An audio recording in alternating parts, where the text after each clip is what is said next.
The natural numbers, 1, 2, 3, and so on, play a twofold role in our ordinary affairs. Without them, there could be no counting, and so no answer to the question, how many? A man who is unable to tell whether he is looking at one sheep or two of them cannot identify sheep.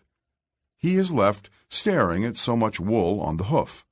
It is the natural numbers that offer him relief from sheeplessness. The creation of numbers, Thierry of Chartres remarked in the 12th century, was the creation of things. As counting endows things with their identity, so it imposes on them their difference.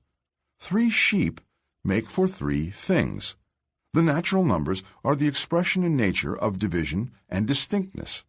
Between the number 1 and the number 2, there is, after all, nothing whatsoever, and nothing between things that are distinct either, however much alike they might be in various respects. The discreteness of the natural numbers is as absolute as the one enforced by the surface of our skin, which permits contact, but not, alas, commingling. There are certainly substances in the world that cannot be counted. Mud, for example.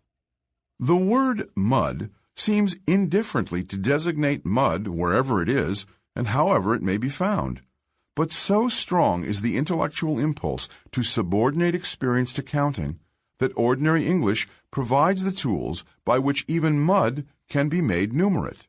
A spot of mud, or a dab, or a pile, whereupon there is 1 spot, 2 dabs, or 3 piles.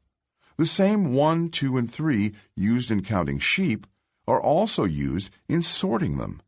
It is the natural numbers that make it possible for some leather-faced Spanish sheepherder, his concave cheeks pursing around 2 gold teeth, to put his sheep, and thus his life, in order. The first is mine, hombre, as these sheepherders say, the second yours, and the third his.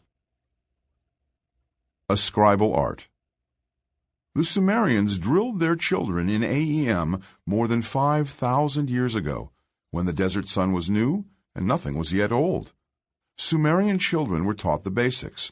Their teachers had grasped the essentials. They did not find it easy. Sumerian scribes studied for years beyond childhood in order to hand-scratch clay tablets with tax records, business claims, legal codes, real estate transactions. They left behind a sense of their mathematical intimacy, the first in history. An inadequate sense of their calling was not among their afflictions. The scribal art, one wrote, is the father of masters. Scribes alone, he added, could write, inscribe, a stele, draw a field, settle accounts. There is a gap in the text, a break in its flow, and then a phrase isolated on both sides, one suggestive of the scribe's intellectual grandeur, the palace.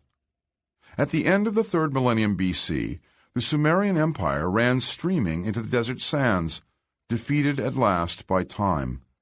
Carried by the wind, I suppose, or some other current of warm thought, the scribal sense of intimacy with AEM was acquired by Chinese mandarins, intoxicated by their new power over pictograms, and acquired again by the Babylonians, so that it appears throughout the ancient world. Different societies used AEM in their own ways and for their own ends. Every society missed something, and no society, not even our own, knew or knows it all.